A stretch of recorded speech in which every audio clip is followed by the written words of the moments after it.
오늘 본문을 통해서 생명 걸고 화목하라 이렇게 말씀의 은혜를 같이 나눌 텐데요. 한번 따라하겠습니다. 생명 걸고 화목하라. 여러분 추석 연휴 잘 지내셨습니까? 네. 이번 추석 때는 예전만큼 이렇게 활기 있게 지낼 수가 이제 없었습니다. 제가 이제 어릴 때 기억하는 추석 명절은 이제 명절 전날이 되면은 이제 할머니와 중심으로 해서 우리 가족들이 모여서 이제 송편을 빚는 것으로 이제 항상 시작했던 기억이 있습니다. 그래서 할머니께서 송편을 예쁘게 빚으면 결혼을 잘한다 그런 얘기를 하셔가지고 또 형이랑 경쟁적으로 이렇게 빚던 생각도 나고, 어른들이 옆에서 부침개를 부치면은 옆에 앉아서 뜨거운 부침개 금방 나온 거를 하나씩 집어먹는 재미도 쏠쏠했던 그런 기억이 납니다.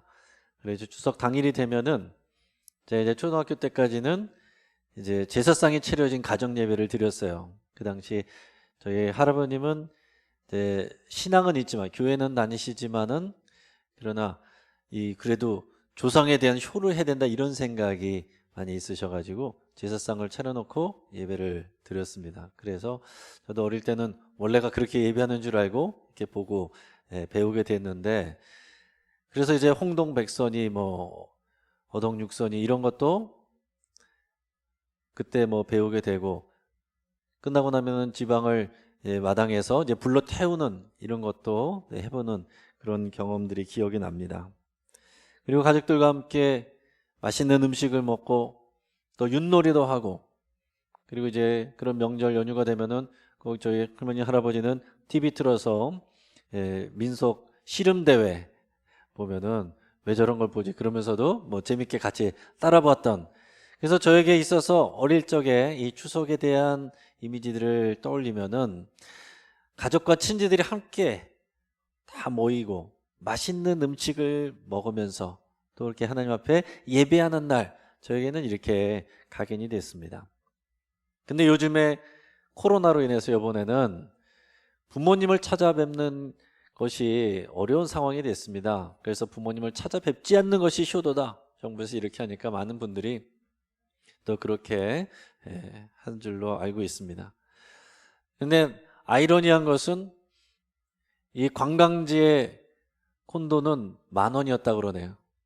캠핑장도 가득가득 차고, 부모를 보러 자녀들은 제주도에 안 들어가는데 관광객들은 그렇게 많은 사람들이 들어갔다고 그럽니다. 우리가 가족들하고 명절 때 여행 가는 거 좋습니다. 그럴 수 있어요. 새로운 풍속이 될 수 있습니다. 근데 중요한 거는 우리가 왜 명절을 만들고 우리가 무엇을 지키는 것이고 무엇을 계승해야 될 것인지, 그것에 대해서 생각하는 것은 필요하다라는 것이죠. 원래 전통적으로 이 추석과 관련된 것은 중요한 키워드들이 있습니다. 풍년, 그것을 가능해 주는 조상, 그리고 또 마을, 또 가정, 이런 공동체, 이런 것들이었습니다. 근데 우리는 그리스도인들이기 때문에 우리에게 풍년을 주시고 또 공급해 주시는 분은 하나님이신 것을 알기 때문에 우리는 조상신에게 제사하는 것이 아니라 하나님께 가정 예배로 나갑니다. 그러나 여전히 이 공동체에 대한 것은 중요한 부분이에요. 그래서 예전에는 마을 단위의 공동체로 다 같이 모여서 이것을 확인하는 그런 잔치였다면, 그러나 이제 현대에 들어갈수록 마을 단위보다는 이제 가정 단위가 됐고, 가정 단위도 예전에는 3대, 4대가 함께 모이는 그런 모임이었다면 이제는 점점 더 핵가족 중심의 2세대 중심의 이런 모임으로 변하고 있습니다. 그래서 이제 몇 년 후에는 우리 자녀들이 추석하면 뭐가 떠오르냐 그러면은 콘도에 놀러 가는 거, 또 캠핑 가는 거, 이런 날로 생각할지도 모르겠습니다. 여러분 지금 이스라엘에서도요 명절 기간입니다. 이스라엘에서는 지난 10월 2일부터 초막절이 시작이 되어서 일주일 동안 초막절이 진행이 되는데, 저 사진들은 제 이제 동기 목사님이 이스라엘에서 지내고 있으면서 거기 이제 사진들을 찍어서 보내준 이제 따끈따끈한 사진입니다. 이스라엘에서는 초막절이 되면은 저렇게 집 앞이나 또 집 위에 초막, 그러니까 텐트를 쳐놓습니다. 텐트를 치고서 거기서 지내면서 이제 아버지가 자녀들에게 이 텐트의 의미가, 초막의 의미가 뭔지를 설명해 주면서 거기서 이제 예배하고 이제 교제하는 그런 시간이 이제 명절을 보내는 초막절입니다. 그래서 이 초막절의 의미는 하나님께서 우리 조상들을 노예 생활하던 종살이하던 이집트에서 건져내서 구원해 주신 하나님을 기억하고, 이 광야에서 저렇게 초막치고 살았지만 그 가운데서도 하나님께서 우리를 안전하게 지켜주셨다는 것을 기억하는 날입니다. 그리고 이제 초막절이요, 이제 가나안 땅에, 약속의 땅에 들어간 다음에는 수장절이라는 이름을 또 갖게 됐는데, 그것은 농사를 짓게 되면서 농사지은 곡식들을 창고에다 쌓아놓고서 그것을 하나님께 감사하며 예배드리는 그런 절기였어요. 그래서 그것을 자녀들에게 계속 전수하고 기억하게 하는 것, 이것이 명절의 의미입니다. 아무튼 이렇게 명절이나 기념일은 어떤 중요한 의미, 중요한 사건을 잊지 않고 기억하고 그것을 계속 전수하는 게 의미가 있는 겁니다. 오늘 우리가 주일에 예배하는 것도 마찬가지예요. 여러분, 우리가 왜 주일을 맞춰서 지켜서 우리가 나와서 하나님께 예배합니까? 예수님이 이날, 이 일요일에 부활하셨기 때문에, 예수님이 부활하신 주님의 날, 이날에 우리가 하나님께 예배를 하는 것입니다. 그래서 이날에는 이 구약 성경에 나와 있는 안식일의 개념도 들어와 있는 거예요. 그러면 안식일의 개념은 뭡니까? 안식일은 창조주 하나님을 기억하는 것이고, 그리고 이 주일은 구원하신 우리 하나님을 기억하는 겁니다. 그래서 이 주일 안에는 창조하신 우리 하나님, 구원하신 하나님을 함께 우리가 기억하고 예배하는 그런 날인 것입니다. 사랑하는 여러분, 우리는 이것을 꼭 기억해야 되는데, 많은 사람들은, 세상의 사람들은 복 받기 위해서, 우리가 풍년이 되기 위해서 또 명절을 보내고 또 제사를 지내고 그런 일들을 많이 했습니다. 그러나 우리는 복 받기 위해서 예배하는 것이 아니라 복을 받았기 때문에 예배하는 사람들입니다. 여러분, 우리는 이것을 꼭 기억해야 되는 것입니다. 하나님께서 이미 우리에게 복을 주셨기 때문에, 구원해 주셨기 때문에 우리가 예배하는 거예요. 자, 그런데 만약 하나님께서 너희가 열심히 하면 예배 빼먹지 않고, 예배 개근하고 또 봉헌도 잘하고 봉사도 잘해서 마일리지가 쌓여서 어느 정도 기준을 넘어가면, 그러면 내가 너희를 구원해 주겠다라고 말한다고 하시면, 그러면은 아마 우리가 교회생활, 신앙생활 이렇게 하지 않을 것입니다. 신앙생활하는 모습이 많이 달라질 거예요. 왜냐하면 구원받기 위해서는 열심히 해야 되는 것이죠. 이게 사람의 마음이 그렇습니다. 어른들도 그런 얘기들을 하시잖아요. 서로 죽을 때까지, 눈 감을 때까지 절대로 재산을 자녀에게 물려주지 마라, 서로 이렇게 막 그런 얘기들을 충고를 합니다. 왜 그렇습니까? 물려주고 나면은 예전처럼 이렇게 열심히 효를 하지도 않고 찾아오지도 않는다는 거죠. 슬프지만 사실입니다. 어느 정도 사실이에요. 왜냐하면 사람들의 마음이 그런 것 같아요. 이미 받으면 그 다음에는 아쉬움이 없습니다. 인간의 이제 죄성이 있기 때문에 그런 부분이 있어요. 자, 그런데 우리가 구원의 문제에 있어서 하나님께서 그러신다고 한다면, 우리는 구원을 받기 위해서 무엇인가 최선을 다하겠죠. 열심히 신앙생활 할 것입니다. 목회자 입장에서는 차라리 그랬으면 좋겠어요. 그럼 목회하기 편했을 겁니다. 여러분, 이번 달에 여러분 성적이 좋지 않습니다. 그래프 딱딱 그려가지고 모자라신 분들은 구원받기 어렵습니다, 이렇게 하면은 열심히들 하실 테고, 제가 얼마나 편하겠습니까? 이단이 그렇게 해요. 이단들은, 신천지단 같은 경우는 그렇게 얘기합니다. 그래서 요한계시록에 나오는 14만 4천 명이 돼야, 그 4천 명에 들어간 사람들이 주님이 다시 오시고, 다시 오시게 될 때 그 14만 4천 명이 제사장 된다, 그런 얘기하는 것입니다. 그러니까 그 사람들이 14만 4천 명이 들어가려고 열심히 그렇게 한 거예요. 14만 4천 명이 채워져야 주님이 오시니까 그거 채우려고, 할당량 채우려고 열심히 하는 겁니다. 근데 14만 4천 명이 신천지가 넘어버렸어요. 그러니까 뭐라고 얘기하냐면은, 각 지파마다 12지파가 있는데 각 지파마다 12,000명이 채워져야, 그래야 주님이 오신다, 이렇게 얘기하니까 또 연기돼서 사람들이 또 각 지파 다 채우려고 그렇게 노력하고 열심히 하는 것입니다. 그렇게 하면은 목회는 편하겠지만 하나님께서 그렇게 하시지 않으셨어요. 우리는 하나님을 알지도 못하는 때에 하나님께서 이미 2000년 전에 우리에게 그 아들의 생명을 십자가에 내어주셨습니다. 우리가 구원을 위해서 할 일은 아무것도 없는 거예요. 우리가 할 것은 믿기만 하면 되는 것입니다. 구원을 위해서 내가 할 일이 아무것도 없고 하나님이 다 이루어 놓으셨다는 것을 믿으면 되는 거예요. 그 예수님을 믿고 영접하고 이제 주님으로 따라서 순종하며 살면 되는 것입니다. 그러니까 여러분, 신앙생활도 구원을 받기 위해서 하는 것이 아니라 구원 받았기 때문에 하게 되는 것이 신앙생활이에요.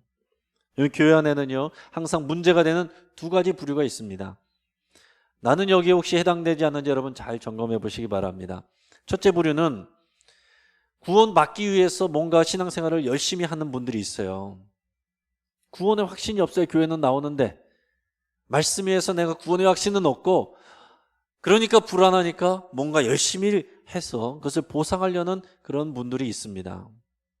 그래서 남들이 볼 때는 열심히 신앙생활하니까 신앙이 좋다 생각하지만 그 안에 구원의 확신의 기쁨이 없고 진리 안에서 자유함이 없는 분들이 있다라는 거죠. 자, 두 번째 부류는 모태신앙 중에서 많은 분들이 있는데, 나는 이미 구원받았으니까 그 다음에는 내 마음대로 사는 분들이 있어요. 하나님께 대한 열정과 교회에 대한 헌신이 없습니다.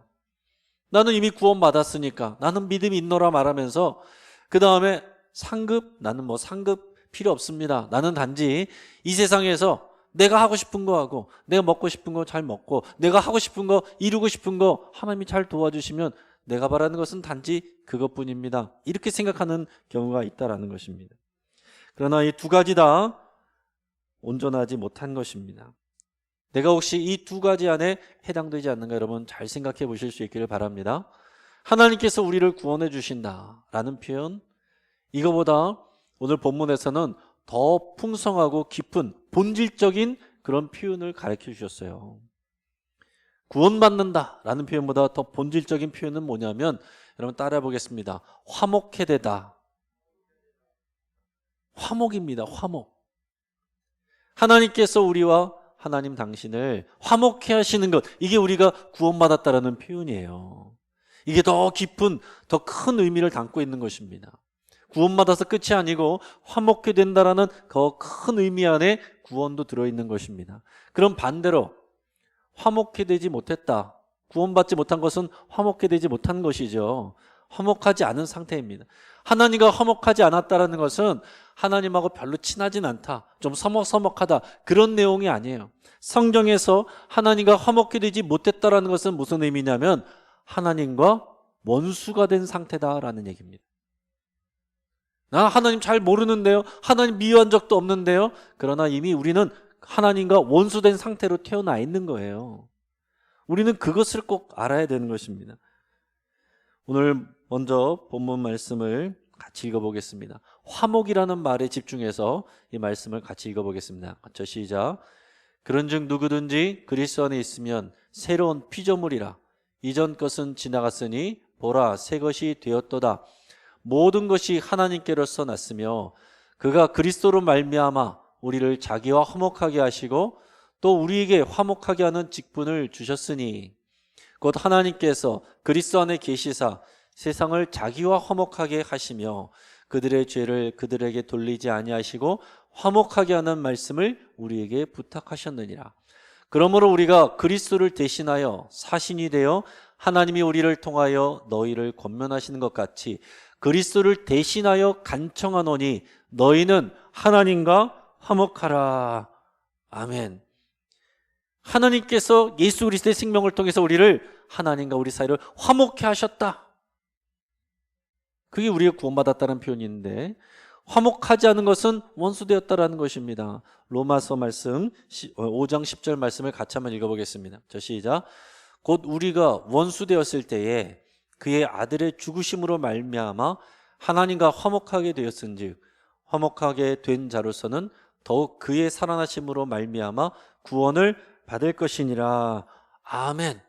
자, 우리가 구원을 받기 전에는 하나님과 화목하지 않은 상황이었고 그것은 하나님과 원수된 상태였다. 여러분, 우리는 이것을 알아야 되는 것입니다. 하나님과 원수된 상태예요. 원수된 상태는 뭐냐? 마귀에게 소속되어 있다라는 것입니다. 마귀에게 붙들려 있는 것이고 마귀의 자녀로 있다라는 거예요. 그것을 예수님이 말씀하셨어요. 요한복음 8장 44절 말씀 같이 읽어보겠습니다. 저 시작. 너희는 너희 아비 마귀에게서 났으니 너희 아비의 욕심대로 너희에게도 행하고자 하느니라. 그는 처음부터 살인한 자요 진리가 그 속에 없으므로 진리에 서지 못하고 거짓을 말할 때마다 제 것으로 말하나니 이는 그가 거짓말쟁이요 거짓의 아비가 되었음이라. 아멘. 자, 예수님이 이 말씀을 누구에게 했냐면 유대인들한테 했어요. 유대인들은 우리는 아브라함의 자손들이다, 하나님의 자녀다 라는 것을 믿는 사람들입니다. 그런데 예수님이 너희가 이 복음을 듣지 않고 그리스도 예수를 받지 않는 너희는 마귀에게 속해 있다. 너희는 마귀에게서 났다. 너희의 아비는 마귀다. 이렇게 말씀하고 있는 것입니다. 너무 놀라운 말씀 아닙니까? 여러분, 착한 사람이 예수님을 믿고 악한 사람이 예수님 안 믿고 그런 게 아니에요. 착한 사람, 법 없어도 사는 사람, 사랑도 많은 사람, 이런 사람도 예수님을 믿어 예수님의 생명, 예수님의 십자가로 하나님과 화목되지 않았으면 하나님과 원수로 있는 것이고, 하나님과 원수로 있다는 것은 마귀의 소속, 마귀의 자녀로 있다라는 것입니다. 여러분, 이것을 모르고 이것을 받지 않고 믿지 않고 그냥 신앙생활하면 그것은 그냥 교회 생활이 되는 것입니다. 그냥 문화 생활이 되는 거예요.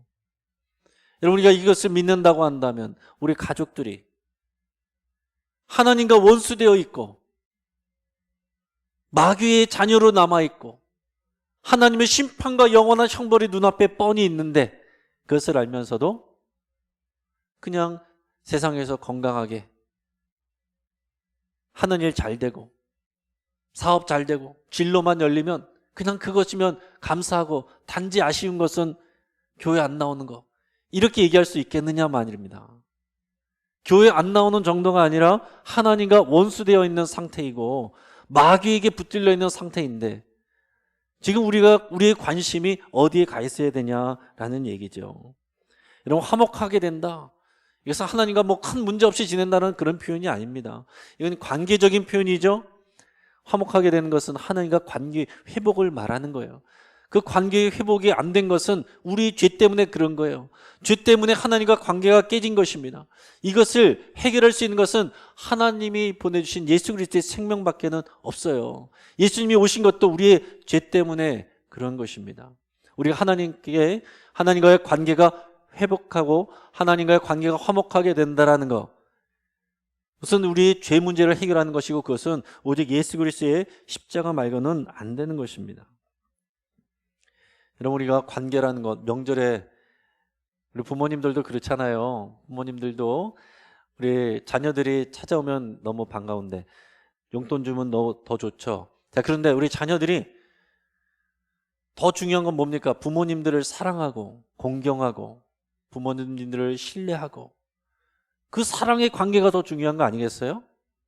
용돈은 드리고 찾아는 오는데 냉랭하고 사랑하는 마음도 없고 순종하는 마음도 없고 대화도 안 통하도, 그러면 여러분 어떻게 기쁨이 있겠습니까? 부모님 입장에서 여러분 생각할 때 자녀가 나를 정말 사랑해주고 존경해주고 그리워하고 그러는 게 좋겠어요? 그런 마음 없이 그냥 찾아와서 용돈 많이 주면 좋겠어요? 둘 다 했으면 좋겠죠. 당연히 둘 다 했으면 좋겠죠. 하나님도 마찬가지입니다. 하나님께서 우리의 사랑을 원하시는데 사랑하면 당연히 헌신하게 돼 있고 삶을 드리게 돼 있습니다. 그런데 둘 중에 더 중요한 거는 사랑의 관계죠. 신뢰의 관계입니다. 하나님과 신뢰의 온전한 화목한 관계가 있으면 하나님 앞에 헌신하게 돼 있어요. 드리는 것이 아깝지가 않습니다. 근데 드릴 것이 없어도 괜찮아요. 그 안에 관계가 살아있기 때문에 화목한 관계면 하나님께서 그것으로 기뻐하시는 것입니다. 그래서 우리는 나와 내 가족이 구원을 받았는가? 이런 질문보다 이제는 여러분들이 더 수준 높게 어떻게 질문하셔야 되냐면 나와 내 가족이 하나님과 화목한가? 이렇게 질문하셔야 돼요. 구원받은 것으로 끝이 아니라, 교회 나온 것으로 끝이 아니라 하나님과 온전한 화목한 관계를 누리고 있는가? 이것을 생각하셔야 된다라는 거죠. 오늘 본문의 20절 말씀에서 그래서 사도 바울이 이렇게 얘기하는 겁니다. 내가 그리스도를 대신하여 간청하노니 하나님과 화목하라. 오늘 성령께서 제 입술을 통해 저 여러분들에게도 동일하게 말씀하는 것입니다. 그리스도를 대신하여 간청하노니 하나님과 화목하라. 여러분, 근데 이상하지 않습니까? 말씀을 잘 생각하면 뭔가 이상하다는 생각이 들어야 돼요. 왜 이상하냐? 이 말씀을 누구에게 하고 있냐면은 고린도 교회 성도들에게 하고 있다라는 것입니다. 구원의 확신이 있어요. 신앙생활하고 있는 그리스도인들인데 그들에게 하나님과 화목하라라고 얘기하는 것입니다. 그러니까 이것은 구원의 문제만이 아니다라는 거예요. 그 이상의 것이 있다라는 것입니다. 고린도 교회 성도들에게 구원의 확신인데 뭐가 문제가 있었습니까? 그들이 그룹을 지어서 서로 미워하고 싸우고 다퉜습니다. 끼리끼리 지냈어요. 그리고 그 안에 범죄한 사람들이 있는데 내버려뒀습니다. 신경도 안 썼어요. 그리고 그 안에 복음의 말씀에 집중하는 것이 아니라 사람 말을 들었습니다. 거짓 교사들에게 미혹이 됐어요. 그런 고린도 교회 성도들을 향해서 간청하노니 하나님과 화목하라 이렇게 말하고 있는 것입니다. 그렇기 때문에 여러분, 하나님과 화목하다는 것은 단지 우리의 구원의 문제, 죄 문제 해결된 것으로 끝나는 것이 아니라 이제 사람들과의 관계의 문제에 있어서도 화목해야 된다라는 것을 말하고 있는 것입니다. 내 뜻대로만 사는 것이 아니라 하나님의 뜻, 하나님이 원하시는 것, 그것을 우리가 순종하면서 사는 것입니다. 근데 하나님의 뜻이 뭐냐? 가정을 세우고 그리고 교회를 세우는 것입니다. 구약은 가정을 세우는 하나님의 말씀들, 신약은 교회를 세우는 하나님의 말씀들이에요. 그래서 가정을 교회되게 하는 것, 교회를 가정이 되게 하는 것, 이것이 하나님의 뜻입니다. 그러기 위해서는 어떻게 됩니까? 반드시 내가 하나님을 믿는 것 말고는 그것만 갖고 되는 것이 아니라 성도들과 화목해야 됩니다. 화목하지 않고서 건강한 교회가 될 수가 없는 거예요. 화목하지 않고서 온전한 가정이 되지 않는 것처럼 마찬가지입니다.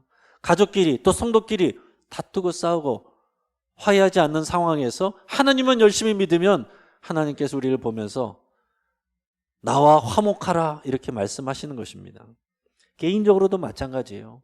내가 구원의 확신은 있고 나는 그리스도인이라 생각하지만 하나님의 말씀에 관심 갖지 않고 하나님의 뜻에 순종하지 아니하면 우리는 여전히 하나님과 온전히 화목하지 못한 상황에 있다라는 것입니다. 온전하지 않은 신앙, 미성숙한 신앙, 이걸 한마디 말하면 개인주의예요. 개인주의. 이 시대가 점점 개인주의화 되고 있습니다. 여러분, 신앙에 있어서 개인주의는 굉장히 위험한 것입니다. 오히려 외부에서 핍박받는 건 괜찮아요. 외부에서 핍박받고 끌려가고 감옥에 갇히고 고문당하고 죽음을 당하고 하나님께 영광 받습니다. 우리 신앙이 새롭게 됩니다. 순전해집니다. 연단됩니다. 그런데 교회는 커져도 개인주의화되면 교회는 무너지는 거예요. 망가지는 거예요. 많이는 모일지 모를지라도 그것은 온전한 교회가 되지 못하는 것입니다. 하나님께서는 우리에게 여전히 나와 화목하라 이렇게 말씀하시게 되는 겁니다. 우리는 그냥 구원의 확신만 갖고 내가 내 원하는 대로 살면 좋겠습니다. 그럴 수가 없다라는 거예요. 오늘 본문의 17절을 보면 그런 중 누구든지 그리스도 안에 있으면 새로운 피조물이라. 이전 것은 지나갔으니 보라 새 것이 되었도다 이렇게 말씀했어요. 우리가 새로운 피조물입니다, 여러분. 이럴 때 아멘 하셔야지 언제 하시려고 그러십니까? 저 여러분은 새로운 피조물이에요. 새로운 피조물이라는 것은 구원받았다는 것으로 끝나는 게 아니라 우리 정체성이 바뀐 것이고 삶의 의미가 바뀐 것이고 삶의 목적이 바뀌어버린 거예요. 그러니까 이전처럼 예수님을 믿고서 예전하고 똑같이 내가 원하는 것을 추구하면서 살아갈 수가 없다라는 것이죠. 우리가 읽지 않았지만 고린도후서 5장 15절 본문 앞에 있는 말씀을 같이 한번 읽어보겠습니다. 자, 시작. 그가 모든 사람을 대신하여 죽으심은 살아있는 자들로 하여금 다시는 그들 자신을 위하여 살지 않고 오직 그들을 대신하여 죽었다가 다시 살아나신 이를 위하여 살게 하려 함이라. 아멘. 잠깐 뛰어나줘 보세요. 여러분 말씀 잘 보십시오. 새로운 피조물이 어떤 의미입니까? 이제 우리는 새로운 피조물 된 사람은 다시는 우리 자신을 위해서 살지 않고 우리를 위해서 대신 죽었다가 살아나신 예수 그리스도를 위하여 살게 하는 것이다. 이게 새로운 피조물이에요. 말씀 내려주시고, 그렇기 때문에 우리는 교회만 다니고 세상 사람들과 똑같이 살 수 없다라는 얘기입니다. 그럴 수가 없다라는 거예요. 그렇게 살면 주님이, 성령께서 말씀을 통해 너희는 나와 화목하라 이렇게 말씀하시는 것입니다. 요즘 예능계에서 가장 핫한 인물이 누군지 아십니까? 이근대위라는 사람이에요. 저기 밑에 방가사거리 롯데리아 거기도 보면 모델로도 요즘 나오더라고요.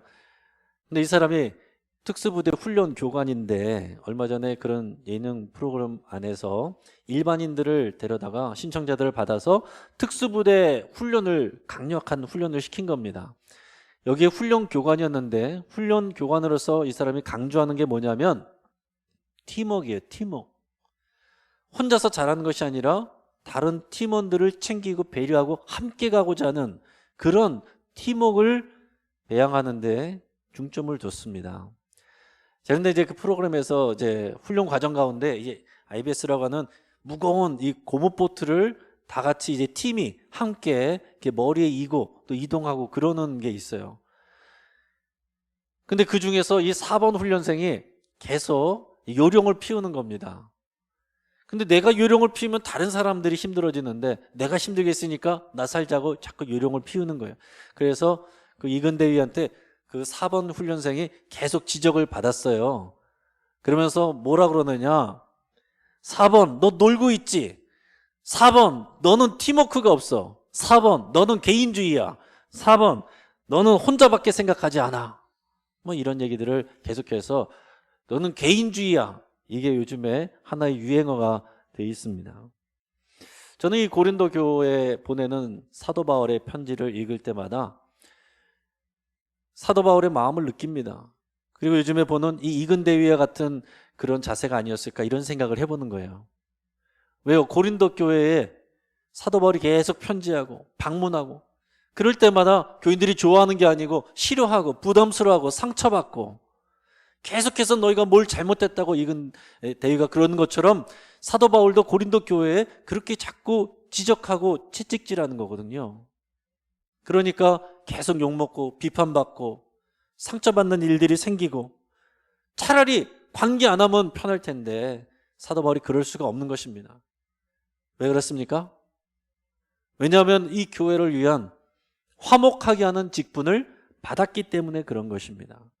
오늘 18절에 보면 하나님과 화목하게 된 사람들은 모두가 화목하게 하는 직분을 받았다라고 말씀하고 있어요. 그러니까 저와 여러분들도 구원을 받았으면, 하나님의 자녀가 되었으면 우리의 가정과 교회와 일터 안에서 화목하게 하는 직분을 받았다라는 것입니다. 근데 그것을 안 하는 것은 개인주의예요. 개인주의가 들어오면 신경 안 쓰는 것입니다. 나만 잘하면 되는 거예요. 그냥 좋은 게 좋은 거야. 괜히 나서서 욕먹을 필요 없어. 나랑 상관없는 일이야. 그리고 누가 이기나 끝까지 해보자. 저 사람은 교회에서 좀 없어졌으면 좋겠어. 안 보였으면 좋겠어. 이런 마음은 하나님이 기뻐할 수가 없는 마음이다라는 거예요. 화목해 하는 직분을 받은 사람으로서 가져서는 안 되는 마음이다라는 것입니다. 근데 이것이 우리의 본성에 가까워요. 그렇기 때문에 여러분, 화목하게 하는 것, 화목하는 것은 그냥 되는 일이 아닙니다. 하나님도 우리와 화목하게 하시기 위해서 아들이 생명을 내놓으신 거예요. 우리도 이 화목하게 하는 직분을 위해서 생명을 걸어야 되는 것입니다. 그냥 싸우지 않고 평행성 달리는 것, 그게 화목이 아닌 것입니다. 우리가 생명을 걸지 않고는 하나님의 화목을 이룰 수가 없는 것입니다. 여러분, 이제 말씀을 정리해 드리겠습니다. 여러분, 세상은 점점 개인주의화 되고 있어요. 이것은 신앙생활에 있어서는 치명적인 것입니다. 교인들은 많아져도 그 안에서 다 개인주의로 따로 놀면 그것은 교회가 아닌 거예요. 그냥 종교 모임이죠. 하나님께서 우리를 화목하게 하시기 위해서 아들 예수 그리스도의 생명을 내어주신 것, 그것은 우리가 또한 화목해 하는 직분을 감당케 하기 위해서입니다. 우리가 가정에서 가정이 교회가 되게 하도록, 교회에서 교회가 건강한 가정이 될 수 있도록, 우리가 일터도 교회가 되도록 그 안에서 우리가 화목해 하는 직분을 감당하는 것, 그것이 우리가 하나님과 온전히 화목하게 사는 것입니다. 저절로 되지 않고 우리의 생명에 우리가 헌신이 필요한 것입니다. 그러나 이것은 영광된 일이고 하나님이 기뻐하시는 일입니다. 오늘 우리 가정과 교회와 우리 일터 가운데서 화목하게 하는 직분 감당하는 저와 여러분 되기를 주의 이름으로 축복합니다.